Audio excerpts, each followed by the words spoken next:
request public software.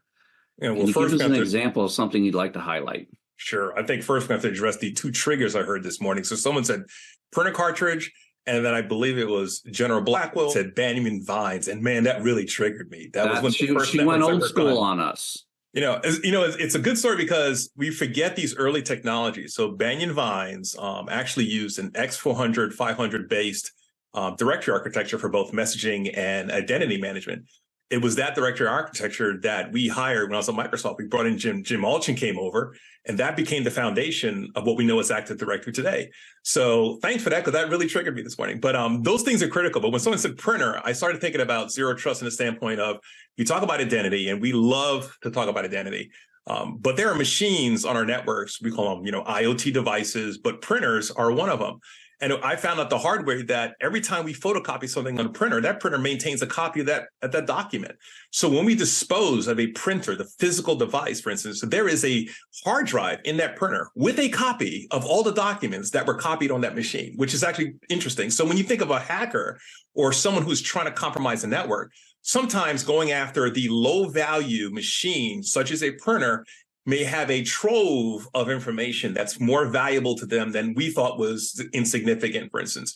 So that means that just because that thing has an IP address, it needs an identity. So typically a printer may have a service account, it may not. But how we protect identity is not just about the individuals, the breathing biomechanisms that are used in computer networks, but also the machines that are on those networks. How we literally protecting the devices at those endpoints, for instance. And when you think endpoint security, too many times you just think laptop, mobile phone, but we need to start a little lower, as in the actual devices that have an IP address. And if you talk to folk at Saudi, I think it's Aramco, their worst disaster was because someone hacked a machine that had just simply had an IP address and was able to bring down their entire network one holiday weekend. So for us, we like to focus on identity because we believe good security begins with identity. The sources of truth that we all take for granted, like Active Directory, I think Bob mentioned that the migration between what we have today in on-prem systems going to Azure AD or Entra ID, for instance, maintaining, for instance, in the short term, a hybrid infrastructure, for instance, where people's identities will live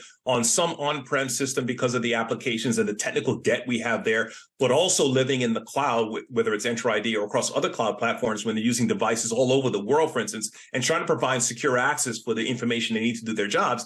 That mission, quite frankly, is the focus of anyone who has responsibility for protecting identities. So we think that source of truth, whether it's Active Directory, whether it's something you're going to put into Google's cloud or Amazon, for instance, or Entra ID, for instance, you have to figure out exactly how you're going to protect those new distributed architectures for authentication, for authorization, and whether it's something ubiquitous like Azure AD or Entra ID, you have to figure out exactly how you're going to treat that, what we call the heart that breathes the resiliency into your network. So we focus on that, and our future, for instance, and our initiatives are all around that with our civilian as well as DoD customers.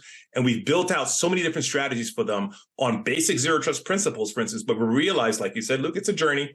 And we realize that there's so many different solutions that come into that stack. So I wish there was a solution if we had to say, hey, get this and your problem is solved. And what we simply learned is that sometimes you're going to have one solution in one layer of that stack that'll do logging and auditing, for instance, another that's going to do privilege management. And the key is for industry to make sure these solutions work well together and play well together. And that's sometimes hard in the commercial world where we're competitors, but you have to figure out basically how to work together in a mission environment, for instance, to help deliver the outcomes that our customers and our government entities actually expect. So